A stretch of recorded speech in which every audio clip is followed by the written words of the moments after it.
Head of Presidential Council warns international community of laxity towards the Houthis.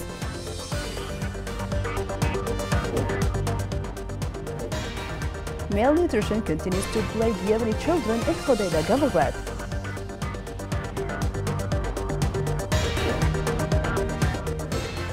Teachers announce open strike in liberated areas in Hodeidah governorate.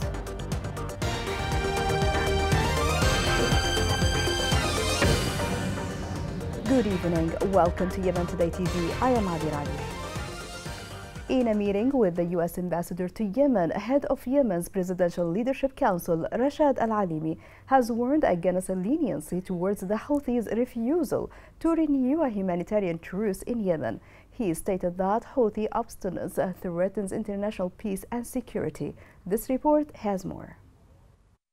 Rashad Al-Alimi, the head of Yemen's Presidential Leadership Council, issued a harsh warning to the international community on Thursday against any complacency in the face of Houthis' approach and reluctance to restore a humanitarian truce in Yemen. Alimi criticized the Houthis for being obstinate and cautioned against any laxity on the part of the international community in dealing with Houthi militias.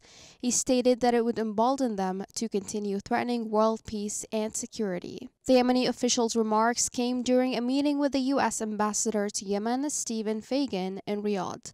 The talks between the two officials touched on bilateral relations, developments in Yemen, and Saudi and Omani mediation efforts to renew the truce. Alimi hailed Yemen and the United States' excellent bilateral relations, especially the U.S. humanitarian help aimed at alleviating the Yemeni people's suffering, which has been aggravated by Houthi militia attacks on oil infrastructure and international navigation lines. According to Yemeni sources, Alimi emphasized the Council's and the government's receptiveness to initiatives aimed at achieving a comprehensive and durable peace based on domestically, regionally, and globally agreed upon criteria.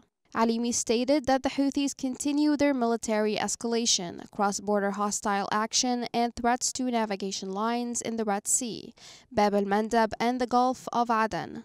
He also noted their arbitrary measures against Yemeni Airways, as well as major human rights abuses against thousands of people commemorating the September 26 revolution anniversary. Ambassador Fagan affirmed Washington's support for the Presidential Leadership Council, the government, and their economic and institutional reforms in various fields. He praised the positive engagement at the presidential and government levels with efforts aimed at alleviating humanitarian suffering and reviving the peace process in Yemen. The Houthi militia admitted that more than 3,000 crimes had occurred in governorates under its control during the past month.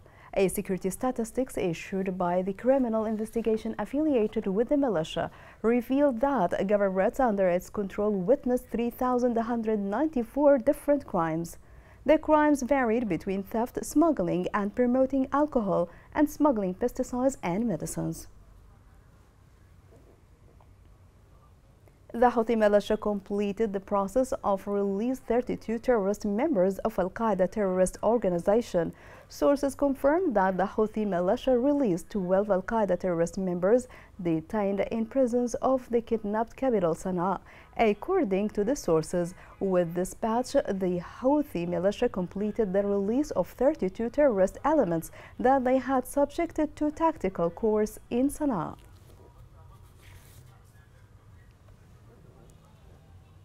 The Houthi militia targeted 5 populated villages between Taiz and Hodeidah.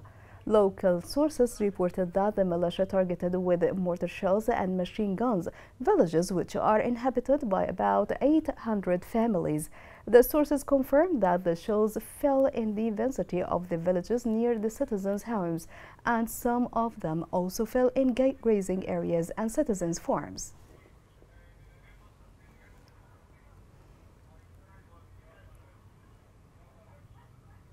In Hodeidah, cases of malnutrition are increasing, especially in areas controlled by the Houthi militia, as most families have fled to the liberated areas to save their children. This report has more details.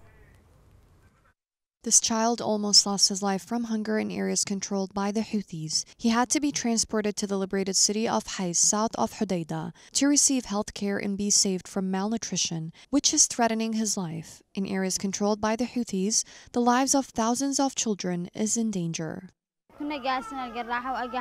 The war in Yemen forced us to move from Al Jarrah to Hais. We don't have anything. My son suffers from malnutrition, but thank God, now he's doing better. We hope authorities provide treatment and medicine. This child is staying in a rural hospital at Hais city. He and his family are living in very difficult circumstances.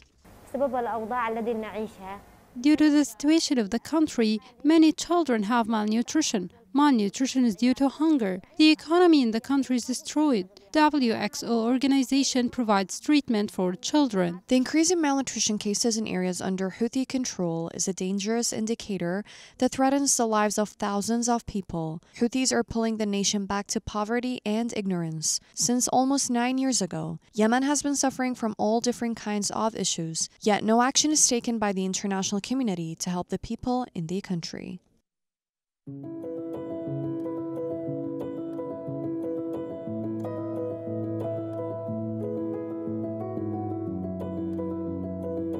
طفلة أصيبت بسوء التغذية من صغرها. عندما أحس بإصابة ابني بسوء التغذية هذا يشعرني بالقلق. أحيانا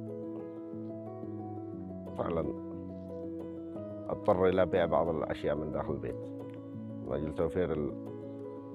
من أجل توفير الصحة لبنتي. اضطريت إنني أبيع كل حاجة من معي ذهباتي بيت علشان أولادي يما مرض ويما قلقته وعشان ما أكل إحنا وعشان كل حاجة.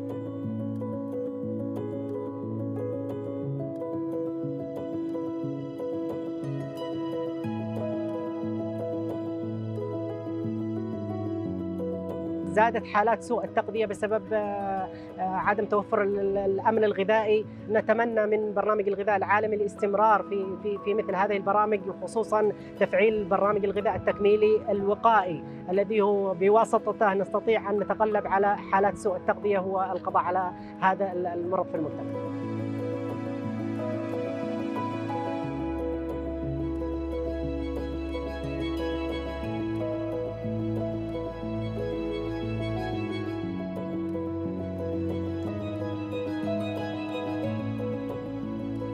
عندما تلقيت بعض المساعدات التغذية يعني تحسنت نوعا ما، تحسنت حالتي برضه مع تحسن صحة ابنتي.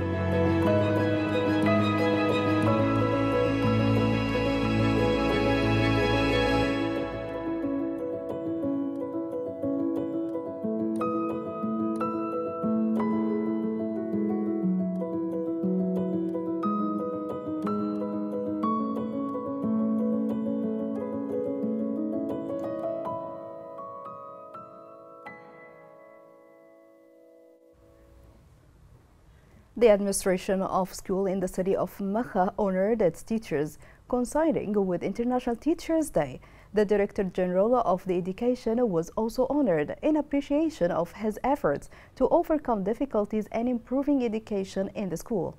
In turn, the Director of the Education Office in the Directorate praised this step, while the teachers expressed their appreciation for the school of that administration. In Hodeidah, the teachers' strike led to the interruption of the educational process and the closure of dozens of schools in various liberated areas. This protest came against the failure to meet their demands by the legitimate government and the disbursement of their salaries on an ongoing basis. This report has more. Salaries are a demanding issue without a fair solution, but this year it surprised teachers in the liberated areas in Hodeidah Governorate. The government disguised the teachers as employees and deliberately deprived them of their rights under false pretexts. The schools here are closed, and a teacher announced the strike and stopped teaching as a result of this unjustified negligence. We have now more than 13,000 students who are dropped out of school because of the government negligence and lack of implementation of any of teachers' demands. The government is treating teachers in the liberated areas with different standards. For 4 months, we have been deprived of our salaries. So till when we will suffer? Life burdens forced the teachers to go on a strike and close schools, in light of the high cost of living and the loss of salaries, which are not received by the teachers for 4 months, till this moment, as a result of a government that considered them as displaced people and not liberated ones, which is an immoral and inhumane act, as the teachers see it. نعاني من مشاكل كثيرة. We are suffering a lot of issues in a school and education syndicate. We are deprived of our rights, so we are calling the government to help us. They want us to teach students, and how come we would do this without getting our rights? We cannot provide for our families. The salary is 17,000 riyals, and a bag of sugar costs 76,000 riyals. A tragedy that teachers are experiencing in the liberated areas south of Hodeidah by a government that rejected every solution. Instead of taking care of their teachers who represent the future of this country, however, they are exposed to toxins of injustice and deprivation.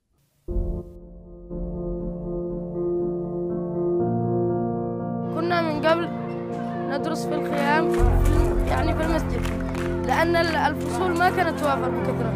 الفصول يعني قليلة مزدحمة وعدد النازحين يعني كثير كانوا. لما بنوا المدرسة عمت الفرحة بعض الطلاب وبقى يقدروا يستوعبوا وبقى يقدروا يعني يفهموا درسهم مرتاحين. وعملت على تماسك المجتمع المضيف مع النازحين وأصبحوا مخرجة التعليم ذات جودة عالية. تخلصنا من الخيام ومن الدراسة خارج المدرسة، الآن كل الطلاب يدرسوا داخل المدرسة. والله نفسية الطلاب كانوا مرتاحين لدرجة إنه زاد الإقبال الطلاب على المدرسة إقبال شديد. يعني المدرسة توسعت، زيد فعلوا فصول جديدة.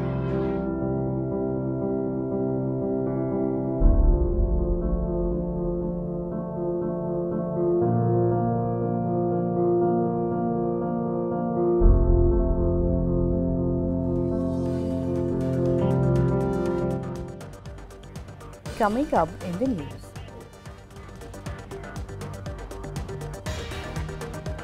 How the nature reserve in Al-Mahra Dabarat is the beacon of biodiversity.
Welcome back. With a floral richness of 150 species and a diverse fauna, Hawf Reserve attracts thousands of people from both within and beyond the country.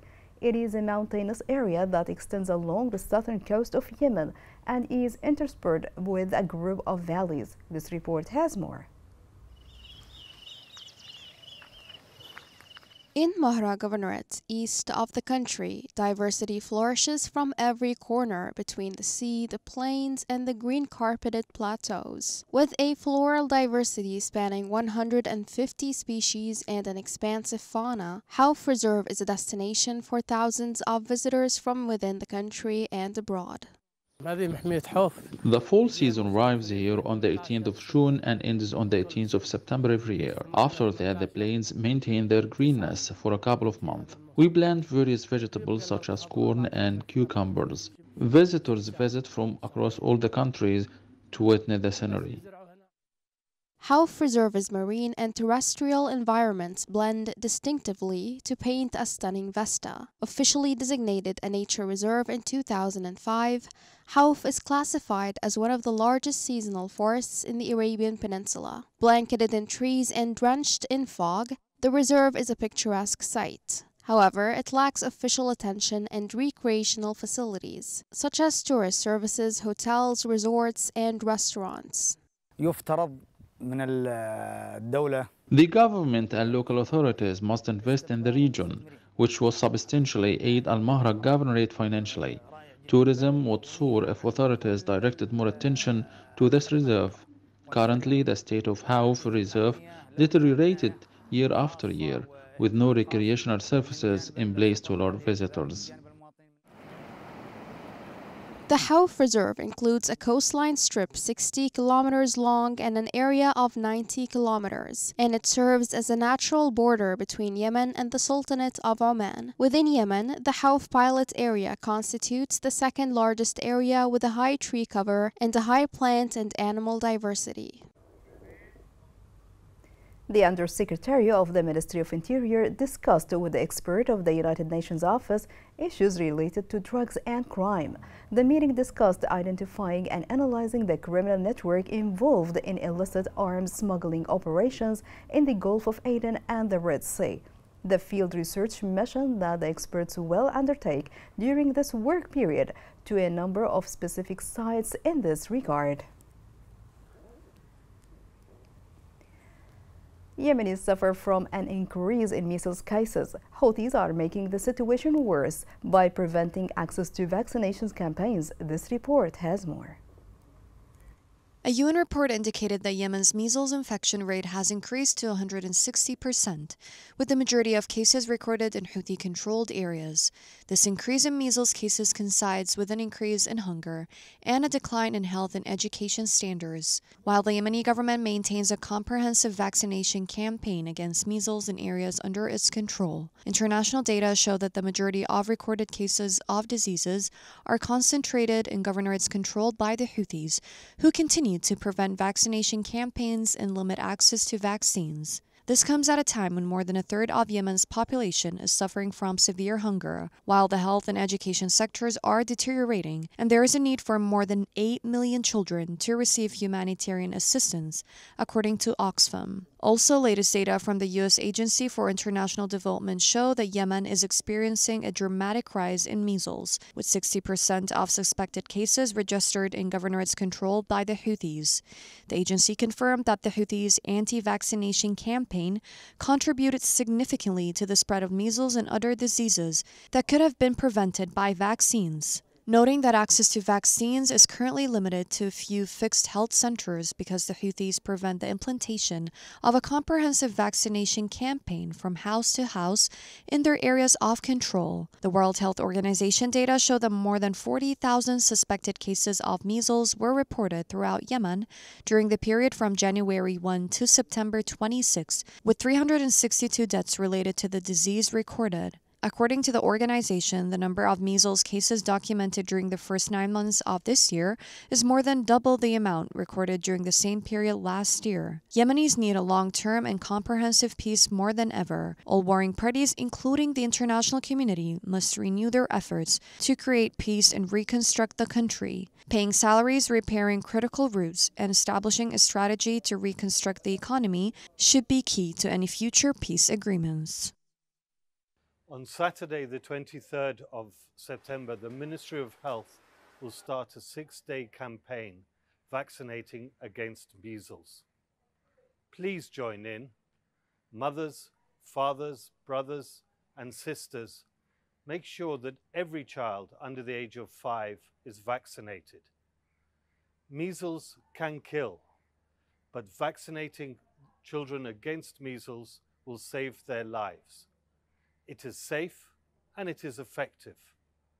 Please take care, please stay safe, and please vaccinate.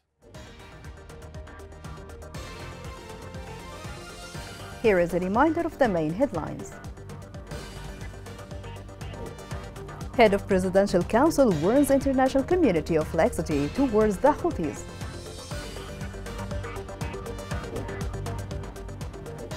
Malnutrition continues to plague Yemeni children in Hodeidah Governorate.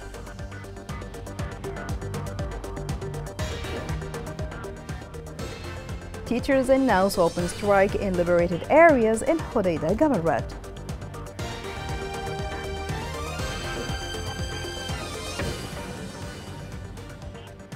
This is the end of the news. Thanks for streaming with us. It was Abir Ali.